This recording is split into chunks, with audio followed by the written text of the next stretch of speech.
আসসালামু আলাইকুম। আপনাদের জন্য আমরা সরাসরি চায়না থেকে ইম্পোর্টেড ব্যাগগুলো নিয়ে হাজির হলাম। আপনারা জানেন আমরা অনেক দীর্ঘদিন ধরে প্রায় ২ বছর ধরে আপনাদের জন্য আমরা বোরকা নিয়ে কাজ করতেছি। তারই ধারাবাহিকতায় আপনাদের জন্য আমরা ব্যাগ নিয়ে চলে আসছি। এই ব্যাগগুলো কিন্তু চায়না থেকে ইম্পোর্টেড সরাসরি। এই ব্যাগগুলো কিন্তু দারাজে প্রায় ৩ থেকে ৳৩,৫০০ টাকায় সেল হয়। আপনারা কিন্তু এই ব্যাগগুলো আমাদের কাছে খুবই রিজনেবল প্রাইসে এবং মাত্র ৳১৬ ডেলিভারি চার্জে সারা বাংলাদেশ থেকে আমাদের কাছ থেকে ব্যাগগুলো অর্ডার করতে পারবেন। শুরুতে আপনাদের ব্যাগগুলো একটু দেখিয়ে দিই, ভিতরগুলো একটু দেখিয়ে দিই। ক্লোজলি যদি আপনারা দেখেন খুবই প্রিমিয়াম কোয়ালিটির ব্যাগ হবে এগুলো আপনারা দেখছেন। এগুলোর ভিতরে কিন্তু ব্যাগের সাথে আপনারা বেল্ট পেয়ে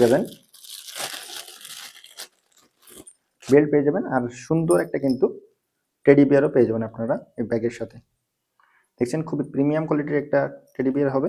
আর ব্যাগের কিন্তু জিপার সবকিছু কিন্তু খুবই প্রিমিয়াম কোয়ালিটির হবে। আপনারা দেখছেন আমাদের কাছে কিন্তু ২টা কালার অ্যাভেলেবেল আছে। মাত্র ৪টি ব্যাগ আমরা আনছি চায়না থেকে সরাসরি। মাত্র ৳১৭০০ টাকায় আপনারা কিন্তু এই ব্যাগগুলো আমাদের কাছ থেকে অর্ডার করতে পারবেন এবং ডেলিভারি চার্জ কিন্তু সারা বাংলাদেশে মাত্র ৳১৬ টাকায়। আপনারা আমাদের কাছ থেকে ব্যাগ এবং ঘড়ি এছাড়া আপনারা কিন্তু আমাদের কাছ থেকে বোরকাও আপনারা অ্যাভেলেবেল পেয়ে যাবেন। তো ভিউয়ার্স, এই ছিল আজকে আমাদের এখানকার নতুন একটি ব্যাগের আপডেট। নতুন ব্যাগ আপডেট পেতে অবশ্যই চ্যানেলটি সাবস্ক্রাইব করে রাখবেন, পেজটি ফলো করে রাখবেন। আল্লাহ হাফেজ, আসসালামু আলাইকুম।